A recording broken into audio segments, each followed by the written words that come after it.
بسم اللہ الرحمن الرحیم۔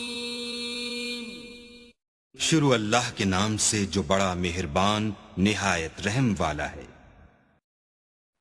نحمدہ ونصلی ونسلم علی رسولہ الکریم، اما بعد۔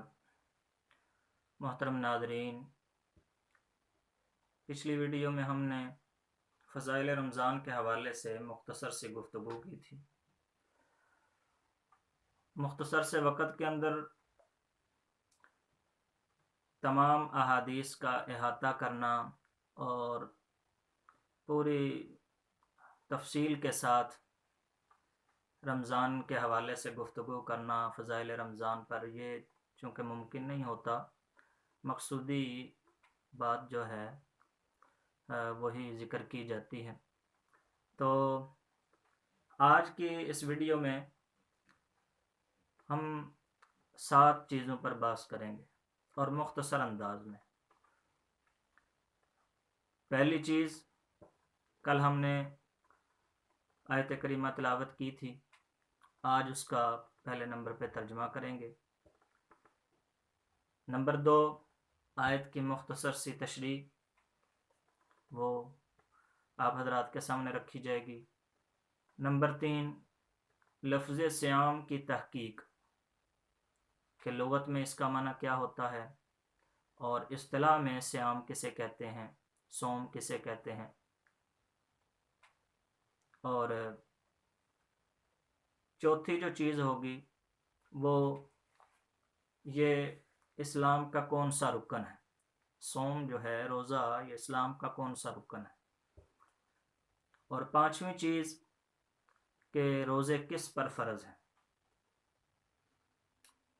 اور نمبر 6 کہ قریش کے ہاں روزے کا تصور کیا تھا، وہ روزے کو مانتے تھے، وہ روزے رکھتے تھے یا نہیں، اس حوالے سے مختصر سی گفتگو۔ اور آخری جو بات ہے وہ روزے کی فرضیت کہ روزے کب فرض ہوئے۔ تو آئیے سب سے پہلے قرآن پاک کی آیت کو دیکھ لیتے ہیں، سادہ سا ترجمہ کریں گے ہم، اور کوشش کروں گا کہ لفظی ترجمہ کروں تاکہ ایک ایک لفظ کا ترجمہ آپ حضرات کے سامنے واضح ہو سکے۔ اعوذ باللہ من الشیطان الرجیم، بسم اللہ الرحمن الرحیم۔ یا ایہا الذین، یا اے سامنے مخاطب کو کہا جاتا ہے، مخاطب کے لیے یا کا لفظ عربی میں استعمال کیا جاتا ہے۔ تو یا ایہا الذین آمنو، اے وہ لوگو جو ایمان لائے۔ کتب علیکم الصیام، کتب فرض کیے گئے ہیں، علیکم تم پر، الصیام روزے، کما جیسا کہ، کتب فرض کیے گئے، علی پر، الذین یعنی ان لوگوں پر، من قبلکم جو تم سے پہلے تھے، لعلکم تتقون تاکہ تم پرہیزگار بن جاؤ۔ اب یہ آیت کریمہ ہے، ترجمہ ہم نے کیا ہے، اس کی مختصر سی تشریح دیکھیں تو سب سے پہلے دیکھیں یہاں ایمان والوں کو مخاطب کیا گیا ہے، کفار کو مخاطب نہیں کیا گیا۔ کسی اور بھی مذاہب، جتنے بھی دنیا کے اندر اس وقت مذاہب ہیں یا قیامت تک جتنے بھی مذاہب ہوں گے، ان کو متوجہ نہیں کیا جا رہا، بلکہ ایمان والوں کو کہا جا رہا ہے۔ اور کیا کہا جا رہا ہے کہ روزے جو ہیں تم پر فرض کر دیے گئے ہیں۔ یہ روزے، رمضان کے جو روزے ہیں، یہ تم پر فرض کیے گئے ہیں۔ اور ساتھ یہ بھی بتایا کہ یہ صرف تم پر فرض نہیں کیے گئے، آپ پر فرض نہیں کیے گئے، یعنی امت محمدیہ صلی اللہ علیہ وسلم پر فرض نہیں کیے گئے، بلکہ آپ سے پہلی جو امتیں تھیں، یہود و نصارہ تھے، ان پر بھی یہ روزے فرض تھے۔ اب ان کے کیا احکامات تھے، کیسے مطلب فرض کیے گئے، وہ پھر کسی موقع پر بات ہوگی۔ تو یہاں صرف اتنا سمجھ لینا کافی ہے کہ پہلے لوگوں پر بھی روزے فرض تھے۔ چنانچہ روایات میں آتا ہے کہ حضرت آدم علیہ السلام سے ہی اس کی ابتدا ہو گئی تھی، اور ایام 20 کے روزے جو ہے نا وہ حضرت آدم علیہ السلام کے ہاں روزے تھے، وہ رکھا کرتے تھے. یہ روایات سے پتہ چلتا ہے، علماء سے اکثر آپ نے بھی سنا ہوگا. اس کے علاوہ ہندوؤں کے ہاں یہ آج کل بھی یا پہلے بھی کتابیں اگر دیکھیں تو ان کے ہاں بھی روزے کا بہرحال تصور ضرور تھا. پارسی اور اسی طرح باقی مذاہب کے جتنے لوگ یہود و نصارہ ہیں ان کے ہاں بھی روزے کا تصور بہرحال تھا. تو بہرحال یہ صرف ایمان والوں پر فرض نہیں کیے گئے، تم سے پہلے جو یہود و نصارہ تھے ان پر بھی روزے فرض کیے گئے تھے. آخری جملہ دیکھیں، لعلکم تتقون، روزے تم پر اس لیے فرض کیے گئے ہیں، یہ قسم کا روزوں کا مقصد آ گیا تاکہ تم پرہیزگار بن سکو.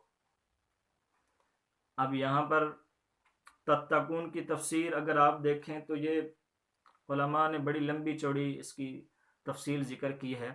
میں مختصراً انداز میں تتقون کا معنی اور اسی سے تقوی ہے، تقوی کے درجات کیا ہیں اور جو تقوی اختیار کرتے ہیں ان کی صفات کیا ہیں، اس حوالے سے میں مختصر سی بات عرض کر دوں کہ تتقون تاکہ تم پرہیزگار بن سکو.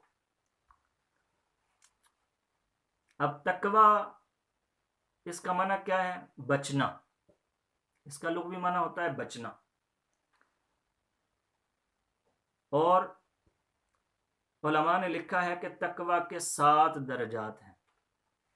7 درجات ہیں تقوی کے. نمبر 1 کفر و شرک سے بچنا. نمبر 2 صغیرہ گناہوں سے بچنا. نمبر 3 کبیرہ گناہوں سے بچنا. اور نمبر 4 شبہ والی چیزوں سے بچنا. شبہات والی چیزوں سے بچنا ہے یا حرام ہے تو یہ آدمی شبہ میں پڑ گیا ہے تو ان چیزوں سے بچنا. اور نمبر 5 خواہشات نفسانیہ سے بچنا. انسان کا نفس جو کہتا ہے، کسی غلط کام کی طرف راغب کرتا ہے، اس سے بچنا. یہ تقوی کا 5واں درجہ ہے.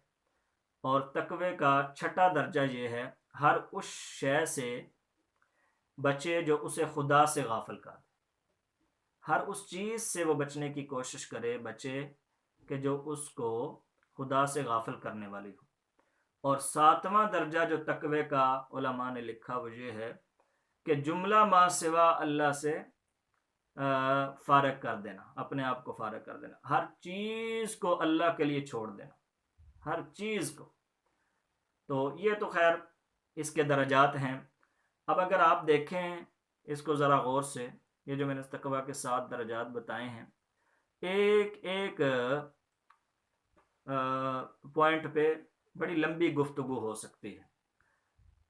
پہلا کفر و شرک ہے تو قرآن پاک کے اندر 20-85 آیتیں ایسی ہیں کہ جو کفر و شرک کے حوالے سے ہیں، بلکہ اس سے بے شمار زیادہ آیات آئی ہیں جن میں کفر و شرک کی مذمت بیان کی گئی. یہاں اس کا وقت نہیں. اور چونکہ میں نے کہا یہ مختصر سی ویڈیو ہوگی، اس وجہ سے ہم زیادہ ان موضوعات پر بحث نہیں کر سکتے. اور اس کے علاوہ دیکھیں دوسری جگہ پر آیا یا ایھا الذین آمنوا اتقوا اللہ حق تقاتہ. اب یہاں پر بھی ایمان والوں کو تقوی کا حکم کیا جا رہا ہے کہ اللہ سے ڈرتے رہو. اور آپ سورۃ البقرہ میں دیکھیں بالکل شروع میں کیا کہا، ذالک الکتاب لا ریب فیہ ھدی للمتقین، ہدایت ہے متقین کے لیے. یعنی ہدایت کس کو ملتی ہے؟ متقین کو ملتی ہے. ہدایت متقین کے لیے. اور آگے پھر متقین کی یعنی تقوی اختیار کرنے والوں کی، اللہ تعالیٰ سے ڈرنے والوں کی صفات بھی بیان کر دیں. اور وہ صفات کتنی؟ 5 صفات ذکر کی گئی ہیں. نمبر 1 الذین یؤمنون بالغیب، کہ یہ جو متقین لوگ ہیں یہ غیب پر ایمان رکھتے ہیں. دیکھ کر، اب وہ تو کوئی بھی ایمان لے کے آ سکتا ہے اگر اس کے سامنے سارے کے سارے چھپے راز جو اللہ نے رکھے ہیں وہ سارے کے سارے ظاہر ہو جائیں تو وہ تو پھر ماننا ایک آسان ہو جائے. یؤمنون بالغیب، وہ غیب پر ایمان رکھتے ہیں. دوسری بات کیا فرمائی؟ یقیمون الصلاۃ، کہ وہ نماز قائم کرتے ہیں. نماز پڑھنا اور چیز ہے، نماز قائم کرنا یہ اور چیز ہے. انشاءاللہ پھر کسی وقت جب نماز کی بات آئے گی تو ہم اس پر بحث کریں گے. اور تیسری بات جو متقین کی صفت ہے وہ فرمائی کہ مما رزقناہم ینفقون، جو ہم نے ان کو دیا ہے اس میں سے وہ خرچ بھی کرتے ہیں. اور چوتھی بات ارشاد فرمائی والذین یؤمنون بما انزل الیک وما انزل من قبلک، کہ جو آپ پر نازل کیا گیا اس پر بھی ایمان لاتے ہیں اور جو آپ سے پہلے نازل کیا گیا اس پر بھی ایمان رکھتے ہیں، تورات پر، انجیل پر، زبور پر اور دیگر صحیفوں پر. اور وبالآخرۃ ہم یوقنون، اور پانچویں صفت یہ بیان کی گئی کہ وہ آخرت پر یقین بھی رکھتے ہیں. تو یہ دیکھیں تتقون، یہ مختصر سی میں نے آپ حضرات کے سامنے اس کی تشریح تفسیر رکھ دی ہے کہ تقوی کا لغوی معنی ہوتا ہے بچنا، اور میں نے پھر تقوی کے 7 درجات بتائے ہیں اور پھر تقوی متقین کے صفات آپ حضرات کے سامنے ذکر کی ہیں. حدیث میں آتا ہے کہ حضور صلی اللہ علیہ وسلم یہاں اشارہ کر کے دل کی طرف فرمایا کرتے تھے التقوی ہا ہنا، التقوی ہا ہنا، التقوی ہا ہنا، کہ تقوی یہاں پر ہے، تقوی یہاں پر ہے، تقوی یہاں پر ہے. یعنی یہ جو نفس ہے یہ مان جائے، اس کے اندر اس کی حقیقی جو آنکھ ہے وہ انسان کی کھل جائے، اور وہ ایک ہے لوگ دیکھ رہے ہیں اور لوگوں کے دیکھنے کی وجہ سے وہ گناہوں سے بچ رہا ہے، یہ بھی بڑی بات ہے. لیکن ایسی جگہ پر آدمی ہو کہ جہاں کوئی اسے دیکھنے والا نہیں ہے، وہاں پر بھی آدمی گناہوں سے بچے اور سارے خواہشات کے اسباب موجود ہوں، سارے کے سارے اس کو گناہ کی لذت والی چیزیں ہوں، وہاں پر بھی وہ اللہ تعالیٰ سے ڈرتے ہوئے بچ جائے، تو اس کا نام ہے اصل حقیقی تقوی. اسے حضور نے فرمایا التقوی ہا ہنا، کہ رمضان آ رہا ہے، رمضان کے اندر سخت پیاس لگی ہوئی ہے، بھوک لگی ہوئی ہے، دل بھی کرتا ہے، فریج کے اندر جوس بھی پڑا ہوا ہے، ہر قسم کے فروٹ ہیں، پھل وغیرہ پڑے ہوئے ہیں، لیکن یہ آدمی اس کی طرف نہیں جاتا، تو یہ بھی ایک اللہ سے ڈر کر ہی ایسا کر رہا ہے، تو یہ بھی تقوی کے